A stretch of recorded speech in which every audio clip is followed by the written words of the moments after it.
اس کے بعد امام فرماتے ہیں کہ تیسری منزل پیاس کی وہ ہوتی ہے کہ جب مچھلی جو ہوتی ہے وہ پانی میں تیرتی ہے، جب پانی سے اسے نکال کے باہر رکھ دیا جائے تو وہ تھوڑی دیر ادھر سے ادھر ٹہلتی ہے، اور ایک وقت وہ آتا ہے ٹہلنے کے بعد وہ 3-4 بار اپنا منہ کھولتی ہے، اپنا منہ بند کرتی ہے، اور چند لمحوں کے بعد وہ اس دنیا سے گزر جاتی ہے، رخصت ہو جاتی ہے۔ یعنی تو جیسے ہی جناب سکینہ نے سنا فوراً کربلا کا رخ کیا کہ ہاں یہ منزل بھی میں نے اپنے 6 ماہ کے علی اصغر میں دیکھی تھی کہ جب بابا بھائی کو میدان میں لے گئے اور طلب آپ کے لیے لشکر دشمن سے اور سب سے سوال کیا اور کسی نے کوئی جواب نہ دیا، منہ پھیر لیا، تب بابا نے یہ کہا تھا اے علی اصغر تم بھی حجت خدا ہو، اپنی حجت کو تمام کرو۔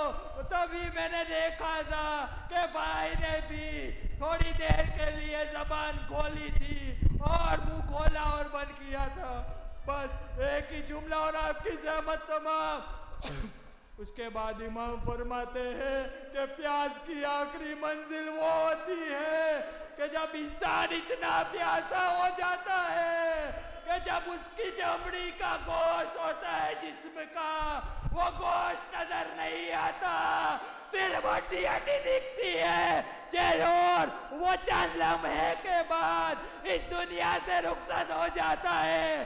جیسے ہی جناب سکینہ نے سنا فوراً اپنے ہاتھ کو دامن سے نکالا اور کہا بھائی یہ تمہاری بہن ہے کہ میرے بھی ہڈیاں نظر آنے لگی ہے۔ اے بھائی سجاد تمہاری بہن سکینہ چند لمحوں کے بعد اس دنیا سے رخصت ہو جائے گی۔ لعنت اللہ علی القوم الظالمین سیعلم الذین ظلموا ینقلبون انا للہ و انا الیہ راجعون۔ پروردگار ہماری اس مختصر سی عبادت کو اپنی بارگاہ میں قبول فرما لے۔ اس عبادت کے واسطے سے جو بھی یہاں ابھی نجف ہند میں موجود ہے، وہ جو بھی دل میں اپنی تمنائیں لے کے آئے ہیں، ان کی سب دینی اور دنیاوی جائز حاجات کو آج پورا کر دے۔ اور جو یہاں نہیں آج اس سال کو نہیں آئے ہیں، انہوں نے بھی جس نے التماس سے دعا کہا ہے، جو یہاں نہیں آئے ہیں ان کی جو بھی حاجات ہیں وہ پورا کر دے۔ پرچم اسلام کو سر بلند فرما دے، پرچم نفاق کو سر نگو فرما، علماء کا سایہ ہمارے سروں پر باقی رکھ، ہمارے امام زمان علیہ السلام ہم سب کو ان کے آوان انصار میں شامل فرما۔ ربنا تقبل منا انکا انت السمیع العلیم۔